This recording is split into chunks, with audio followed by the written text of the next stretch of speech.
চলে এসছি এই যে দীপঙ্করদার দোকানে। দীপঙ্করদা কেমন আছো বলো? তো এখনো কি ষষ্ঠীর পর এখনো রেস্ট নিলে না? একদিনও ঘুরতে ঘুরতে গেলে না? সামনের সপ্তাহে? হ্যাঁ, তো এখনো মাংস কেটেই যাচ্ছ দেখছি। দেখুন বন্ধুরা, এই হচ্ছে দীপঙ্করদার দোকানের খাসি মাংসের কোয়ালিটি। দেখুন, এই হচ্ছে সামনের রান, এই হচ্ছে সিনা। এটাই তো খেতে হবে। দেখুন, দেখি দীপঙ্করদা এই মাংসগুলো দেখি একটু হাতে তোলো, দেখো আমার বন্ধুদের। দেখুন বন্ধুরা, এই হচ্ছে সিনা। তোলো। তা কোথায় ঘুরতে যাবা?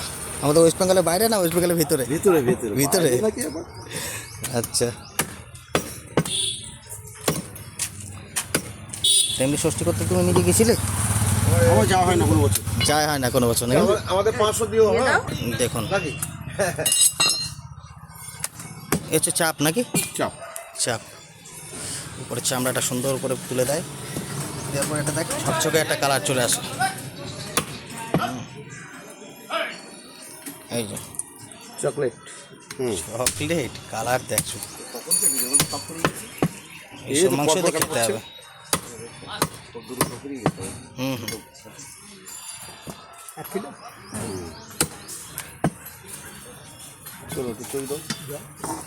গুড়দার তেল এটা। এটা হচ্ছে গুড়দার তেল নাকি? দেখুন বন্ধুরা, দাও তোলো প্যাকেটে বড়।